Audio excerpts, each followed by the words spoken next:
안녕하세요, 괴실입니다. 작년까지 준비한 항공기사 문제풀이 프로젝트가 업로드만을 남기고 있어 인사드리려 합니다. 새해 복 많이 받으세요.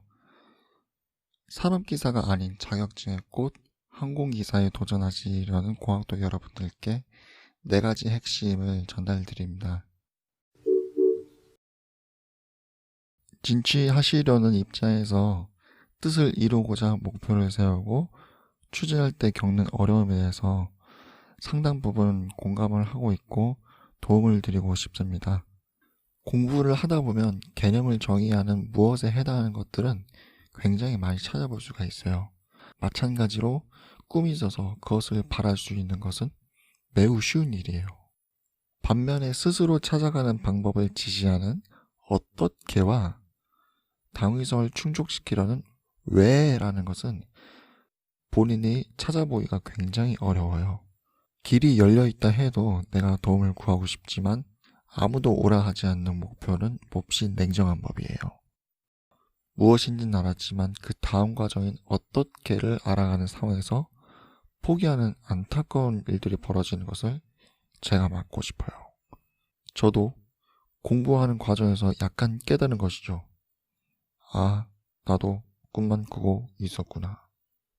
성공을 이룬 유일한 방법은 올바른 판단을 해서 목표로 한 성과를 이룬 것이 전부인데, 같은 상황에서 가지 않은 길에 잘못된 판단을 하고 이상한 목표를 세워서 이 길이 나를 파국으로 이끄는 길이라는 걸 알아차리는 것은 시간과 비용이 드는 어려운 과정이 되겠죠. 다 같이 할 수 있었으면 약간 달라지지 않았을까 하는 생각이 드는 가운데 제가 약간 앞서 있기 때문에 기출문제들을 전부 풀어놓았고 이제 길을 트시려는 공학도 여러분께 도움이 될 수 있으면 그것으로 만족하겠습니다. 본론으로 들어가서 문제를 분석해 보기 전에 해야 할 일은 어떤 문제가 나오는지 아는 것이 첫 번째가 되겠습니다. 본문에 삽입될 그림은 다음과 같이 생겼어요. 참조해 주세요.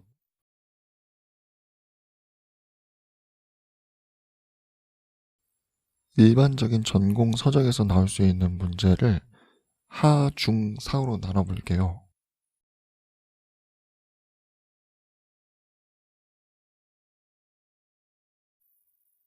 가장 기본적이고 조금만 구하더라도 누구나 알 수 있는 정의에 의해서 습득이 가능한 암기 문제가 되겠어요. 이 문제를 틀리는 요인 중에 가장 아쉬운 것은 객관화된 정답과 내가 기존에 가지고 있던 지식이 다른 경우에 오류에 빠져서 혼동을 일으킬 수 있다는 점이에요. 정보가 다른 것을 재빨리 알아차리시고 새로 회독하는 것이 오차를 줄이는 방법이겠어요. 전체 비율로 따져봤을 때 5에서 4를 차지하는 문제예요.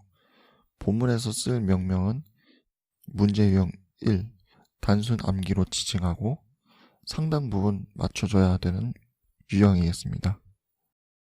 시험의 당락을 결정하는 문제의 유형 분류는 이 다음에 있어요.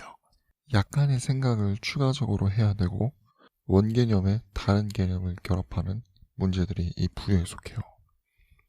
보통의 경우는 통상적인 하중계수만 알고 있으면 되지만 여기에 예를 들어 수직속도 벨로시티 y와 수직선분 분류하고 정확해야 되는 수학적 오류들을 근사화하는 과정들을 거치고 나면 다음 식을 추출해낼 수가 있어요. 이 식을 유도하거나 계산한 정답을 골라내야만이 합격의 문턱을 넘길 수가 있어요. 문제의 난이도는 중에 해당합니다. 분류는 문제 유형 2, 계산 문제로 지칭하고 비율은 2에서 3쯤 됩니다. 혹시나 이전 2가지 유형의 문제를 풀지 못해서 불합격의 위험성을 가지고 있는 예비 후보자들께서는 합격으로 갈 수 있는 문제가 준비되어 있습니다. 이 부류에 속해 있는 유형은 알기에는 난해하고 먼저 공부하지 않았다면 그대로 탈락을 결정할 수 있는 문제들이 분포해 있어요. 특징은 이해를 하지 않아도 풀 수 있는 이유가 있다는 것인데 이와 똑같은 문제를 과년도 문제에서 확인할 수 있기 때문이에요. 제가 제공해드리는 3개년도 시험 문제 외에 다른 노력을 하셨다면 10년어치의 문제 목록이 인터넷상에 떠도는 것을 쉽게 파악하실 수 있으실 거예요. 21년도에 시험 문제가 출제되고 나서 그 다음 해에 출제 기준이 바뀐다고 해도 정비, 설계 범주를 넘어가지 않을 거예요. 그렇기 때문에 똑같은 문제가 출제되는 것이라 판단을 하고 똑같은 문제를 공부하셔서 유사성이 있는 문제는 외우시는 걸 권장되는 것이에요. 약간 어폐가 있을 수는 있지만 보너스 문제이고 이 유형의 문제를 처음 보셨다면 난이도는 상, 중에 해당할 것이고 만약 외우셨다면 난이도가 하로 전락하는 상황을 보실 수 있으실 거예요. 그리고 마지막 유형은 전문적인 지식이 요구되고 비전공자는 풀이가 불가능한 문제예요. 임의의 특정 항공기에서 도출한 돌풍 완화 계수가 얼마인지 묻고 그 지수는 어떤 숫자였는지 기억조차 할 수 없는 수식을 활용하여서 문제를 풀으라 지시하고 있어요. 이러한 문제들을 풀어내는 방법은 있어요. 당연히 있지만 개월수로 축적된 전공 지식과 관련 논문들을 읽고 난 후에 문제풀이 속도를 단축시키는 훈련을 해야만이 이 문제를 재미있었다 라고 표현을 할 수가 있을 거예요. 그러나 권유를 해드릴 수 있는 이유는 본문에 상세한 풀이가 되어 있으니까 보고 베끼시면 됩니다. 문제는 매력적이에요. 본인이 천재이거나 완벽을 추구하시는 분들을 유혹하고 때문에 지평을 넓히는 용도로 도전을 해보시라는 말씀을 드리고 싶어요. 난이도는 상입니다. 더 이상의 자세한 설명은 생략하겠습니다.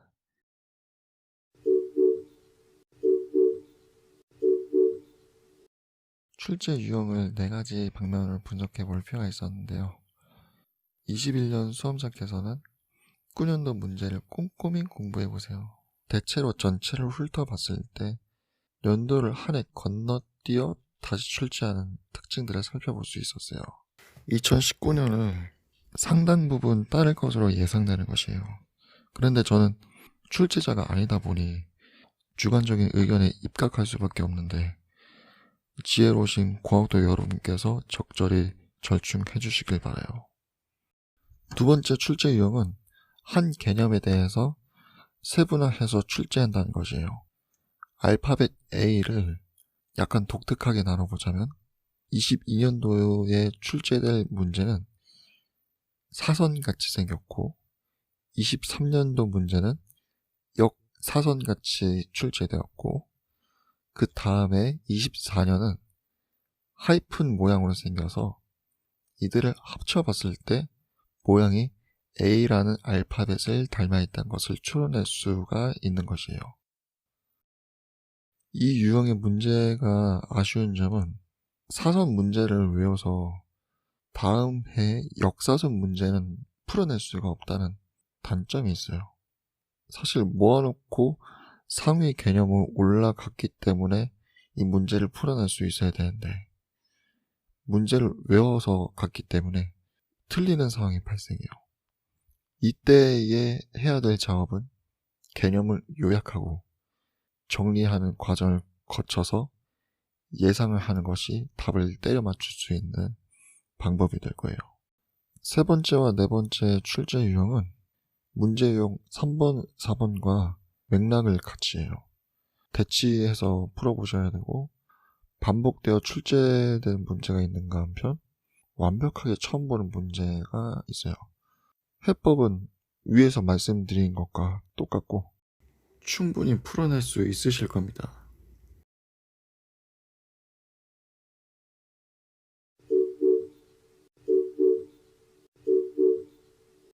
마지막으로 지켜드리고 싶은 것이 무엇이냐면 공부법을 알려드리고 싶은 거예요.